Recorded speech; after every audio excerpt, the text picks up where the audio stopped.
Hello, everyone. I'm Dominique Johnson-Lindsay, and welcome to the Active Listener Podcast by Lightspeed. For the past 3 decades, Lightspeed has journeyed with educators and tech experts across school districts. With our Active Listener Podcast, we are bringing the stories and experiences of our customers, education experts, and our own team members on how listening is foundational to education. Tune in as we amplify these vital voices and understand more about the people shaping the future of education. We hope every podcast listen will be a learning opportunity with Active Listener. All right. Thank you, everyone, for joining us today. I want to thank Andy for joining us today. So before we get started, Andy, can you please introduce yourself?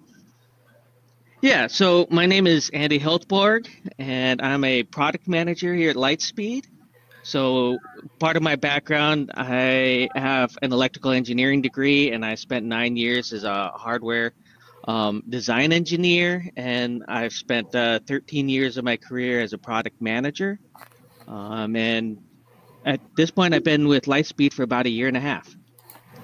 Perfect. I want to start off talking a little bit about just being here at Lightspeed before we jump into all the stuff that you do.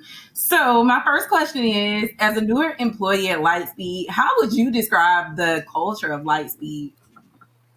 All right. Well, before I get into the culture, I wanted to talk about the core values a little bit. The core values that we have here at Lightspeed are integrity, respect, innovation, stewardship, and humility. And when you look at those core values, one of the things that I realize is 4 of those really deal with how we interact with people, how we do our job. And I find that working at Lightspeed, that the people here really do embody those core values for the most part. And it is important to us, given that 4 of the 5 are about how we interact with people. And so when I describe the culture, think about the culture here, I really liken it to a family. Maybe more close-knit team, but there are a lot of family aspects to it. And the executive team really does work to put together opportunities for us to all work together, be together, speak together, and try to get those personal connections with everybody. And since I've been here, it's a great group of people that I work with. We know Lightspeed is a mission-driven company, and the work that we do is impactful to students and teachers. How would you describe the work we do as reflecting what's important to you and our values? For me, I believe education is a great equalizer. It opens up a lot of opportunities for people that you wouldn't normally have. And over my life, I've been blessed to be able to go to good schools and have some really great teachers that have influenced my life. And so, education is important to me. And, I think I've spent 22 years in the school system, actually getting formal schooling. So a big portion of my life was involved in school. So working for Lightspeed, where the mission is really creating that connection and communication, enhancing that connection and communication between teachers and students, and really promoting education and trying to help people in the school system, was actually a big selling point for me to come and work here. That really spoke to me. I've had a lot of jobs over the years, and a lot of times people don't even know what I do even after they ask me, and I tell them, oh, well, as an engineer, this is the products I work on. And they just kind of nod their head and they couldn't repeat it to anybody else because they don't really understand the product or what I'm doing. But for Lightspeed, it's actually refreshing when somebody asks, what do you do at Lightspeed? And I tell them and talk about the product, and you can kind of see their eyes open up I was just volunteering with my daughter this past weekend on a solve project, some outdoor work, and a guy was talking to me, asked me where I worked. When I mentioned Lightspeed, he mentioned he was a substitute teacher in the Portland school systems, and he was like, "I think I've used that product." So it's really nice to be able to have those connections, or be able to talk about it, and people actually know what I'm doing and recognize it, and understand that, yeah, this is some important work we're doing here. I love that. So you kind of touched on something earlier that I kind of want to bring back, and that was about the core values. So I'm going to ask you a little bit of a switch up question. And that's like to give me an example of a time where you kind of like experienced our core values at work. What made that moment align for you as far as, wow, we really do what we say we do? So working on the project that I'm on, we are in a new space where most of our hardware that we've delivered has been it's been hardware. There's not a whole lot of software in it, and our new Cascadia product is adding networking to it, and this is a new area for us. We're growing into it, and one of our service people is kind of rose to the challenge during this program and was really interested in the networking side of things, and he's kind of become our in-house expert for us. And it's been really great working with him and other people in the area, because when we've gone on some trips to go out and visit customers, or do our pilot sites, and it's actually really great working with people who are very dedicated and take things as seriously as me. Like the preparation they did for the trips to make sure everything would go well was far and above what I normally do, and that actually is a new experience to me. I feel like usually I'm the one who's really detail oriented and really trying to line everything up and make sure everything goes well. And something comes up and you're like, oh yeah, I prepared for that. Here's something. No, these guys, they had me beat hands down. And so being able to travel with people and go places with people that have that kind of mentality and are just willing to help out and work, what they've done on this project and helping us is not really in their job description, but they've been really happy to help. And actually around the company, whenever anything has really come up, working with our IT department and asking them for things, just everybody is so willing to just jump in and help how they can. We're a small company, and we really do need that mentality of people, and so there's just been so many times that things like this have come up that it's getting to be somewhat normal now, but and you kind of expect it. But honestly, in other jobs that I've worked in, it's really not been that way. But even being here a year and a half now, it's kind of normalized that, hey, people are very helpful around here. That is one of the first things that comes to mind when I'm talking to, I do a lot of interviewing or hiring new people. And when an applicant asks me about, what it's like to work at Lightspeed, I'm like, help culture is the first thing that comes to my mind. People are willing to help at all levels and also willing to ask for help at all levels. And that's, I think, really unique to Lightspeed. For sure. One of my favorite questions to ask people that I work with is, what makes you excited to come to work each day? So Andy, would love to hear what excites you about your work.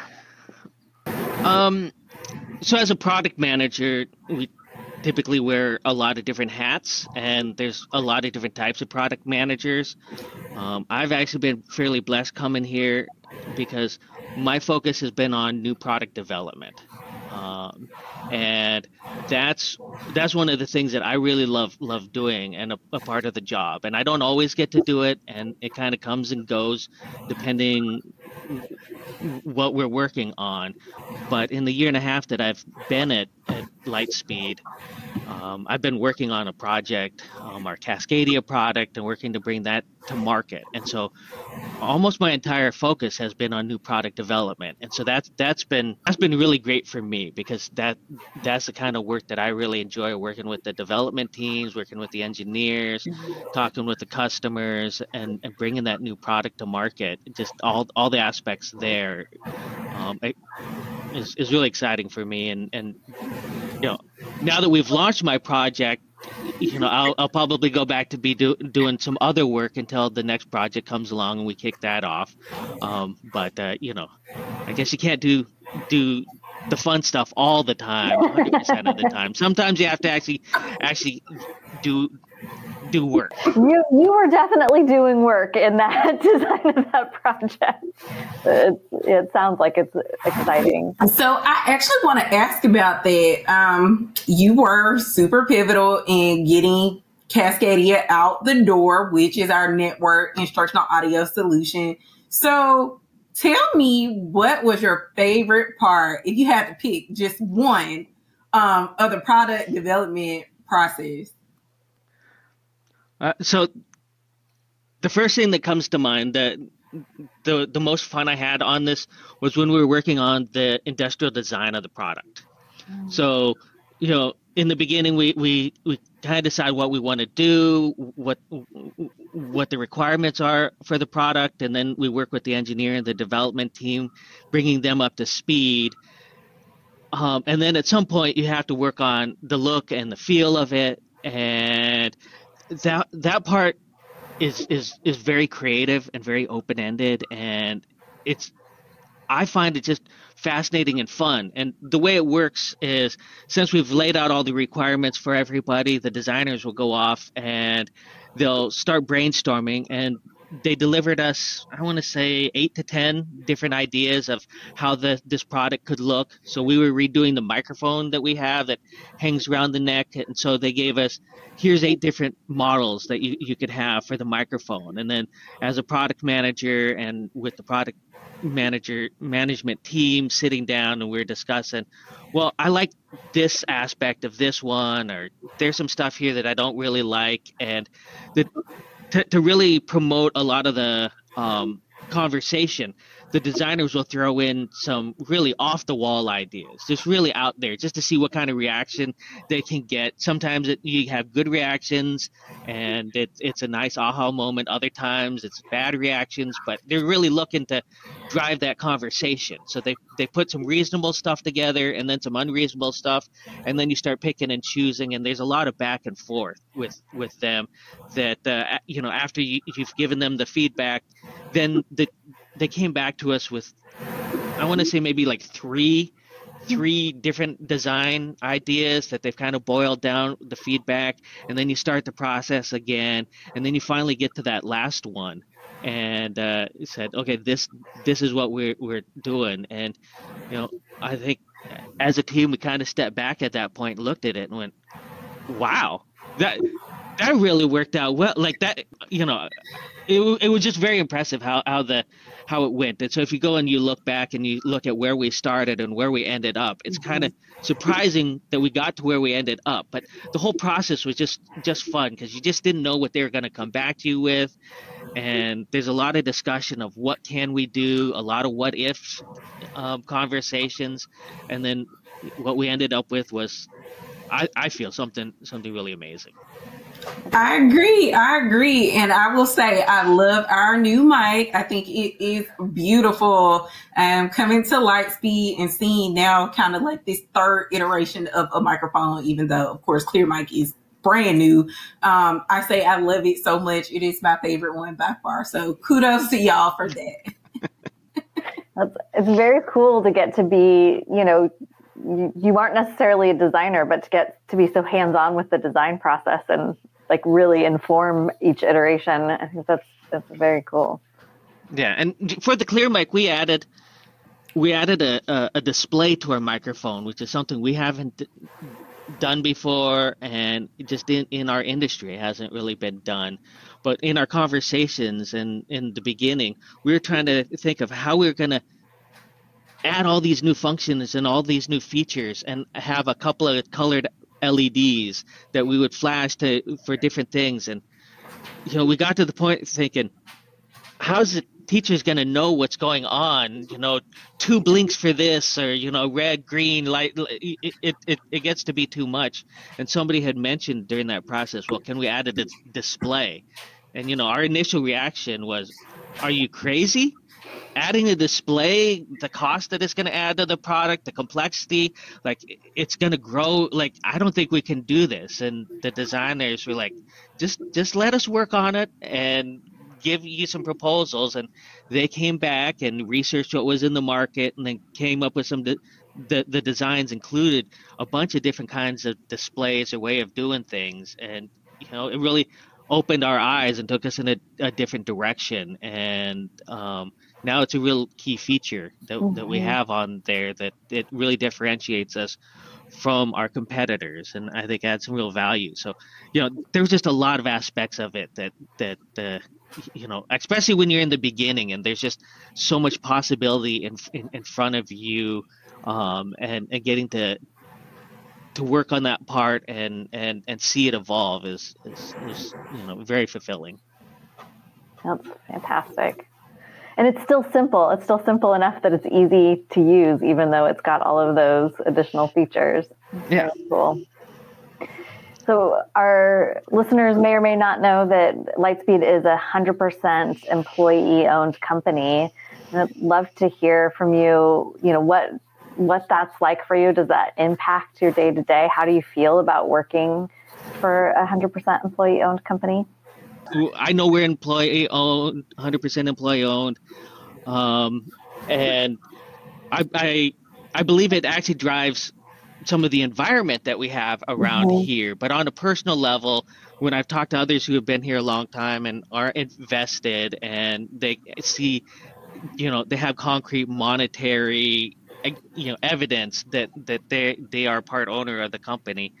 I don't have that, but one of the things, I guess, one of the environment that it promotes being employee owned is the transparency that we have here. I really do enjoy the transparency.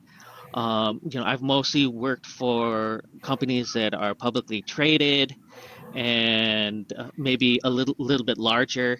And you can always find the information in your quarterly filings or the annual report and look through it, and they'll have some meetings to talk about it. But here at Lightspeed, we have our weekly huddle where every week we get together and we learn about what's going on in the company. The executives are sharing information with us, how are sales going, potentially what the financials are looking like, are there issues in front of the company and how they're handling it, or what they're thinking about it, and just really involving us. And so, before working for a publicly traded company, you'd have the CFO would go and they would have their quarterly reports or their earning reports, and they would call and talk to the market about what's going on. And then, we as employees could listen in, but here we have our CFO talking directly to us. We are the shareholders. He is explaining what's going on to us. We're not just passengers in the background in the audience listening, right? He's actually talking to us, and so just the openness that we have here is an example of the ESOP affecting us, the employee-owned company driving the culture here.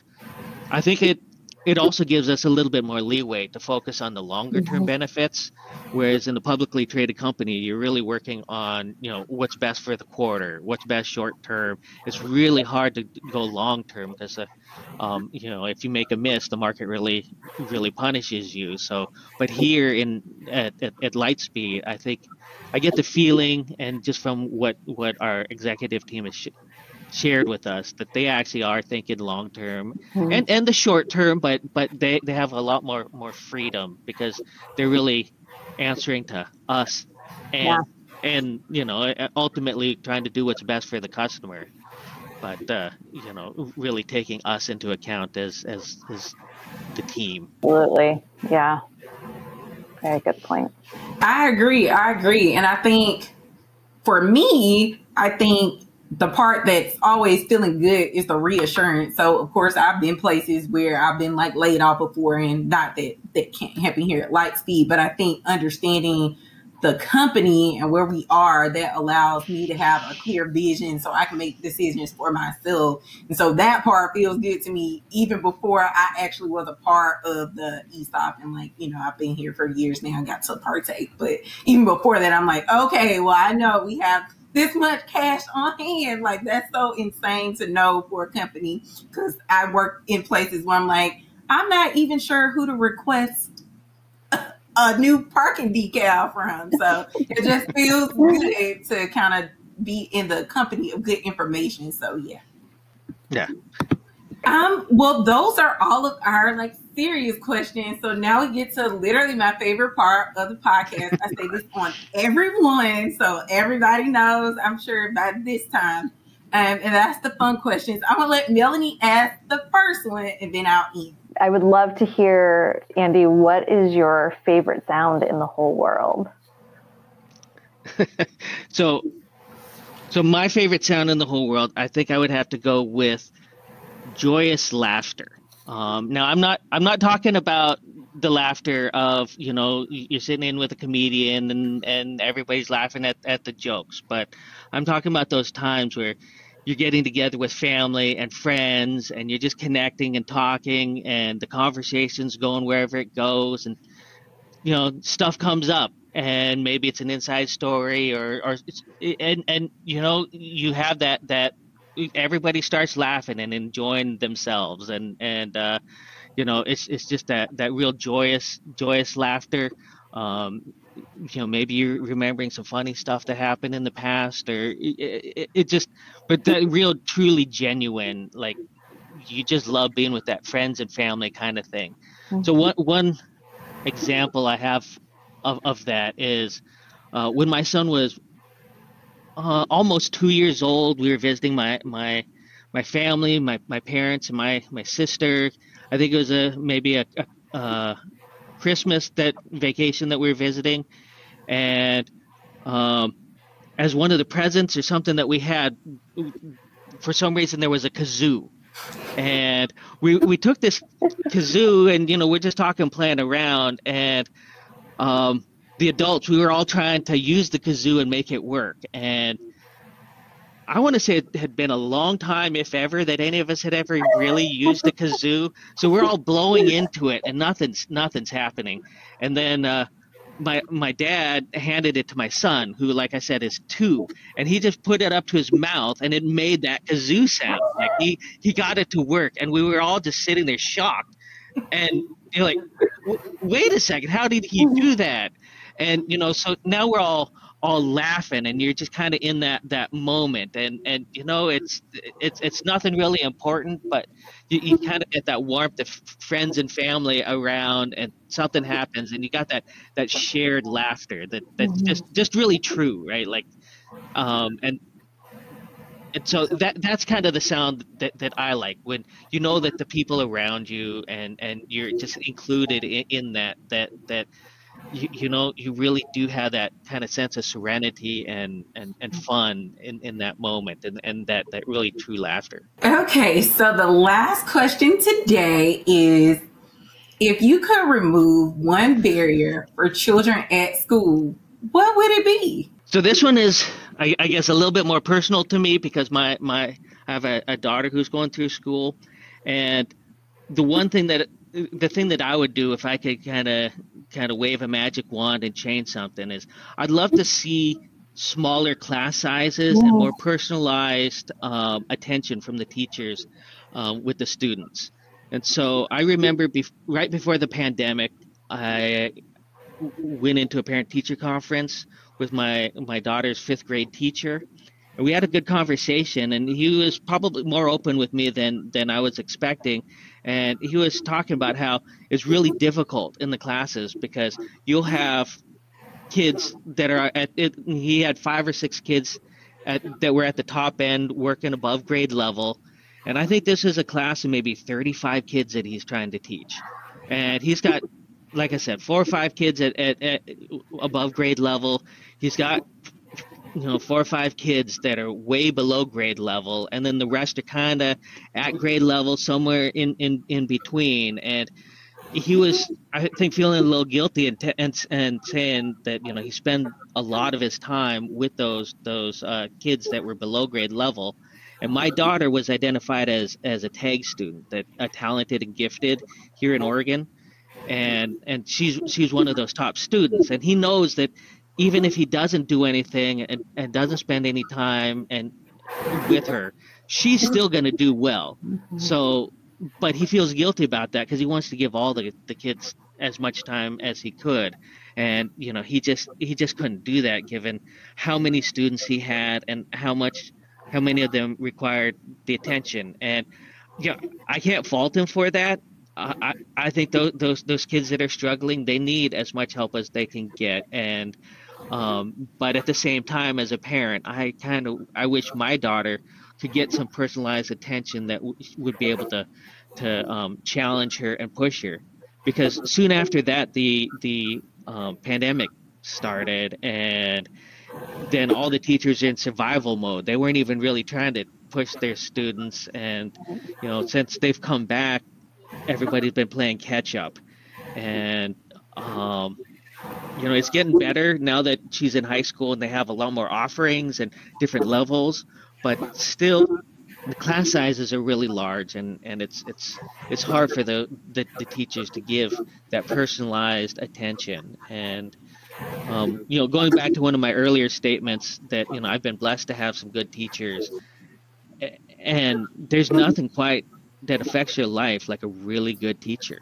And a lot of these teachers have a lot of heart and they want to help their students, but they just have so many to help that I just wish that situation was different. Yeah. I'm sure many teachers would agree with you. My mom teaches, and I know she deals with the same thing with the younger kids. And of course, they always need more hands-on because, they're at the grade where they're learning how to read and all that stuff. So that is such a big deal. And I do think that's something that would be wonderful to remove as far as a barrier. Kids would love it. They love attention. Yeah. And, maybe as part of the other conversations that you've had on here, talking to some of the tech directors and the technology that's out there, hopefully there's something maybe in AI that a teacher can use and put together, stuff a little bit quicker and a little bit more personalized. So there's a lot of opportunity ahead of us. And, it's going to be interesting to see where things go. I agree. Yeah. Well, I want to thank you so much for joining us today. This was so good. I always love talking to really anybody, but of course people inside our company when I can learn more about what it is that they do. So this was so good. I want to just thank you so much. You're welcome. That's all for today's Active Listener. Thanks for tuning in. Share your comments on this episode on our Facebook, Twitter, or LinkedIn social media pages. You can visit our website at lightspeed-tech.com to learn more about our mission to ensure every student hears every word. And subscribe to our podcast wherever you listen to your favorite podcast. Until next time, let your listening be as active as your learning.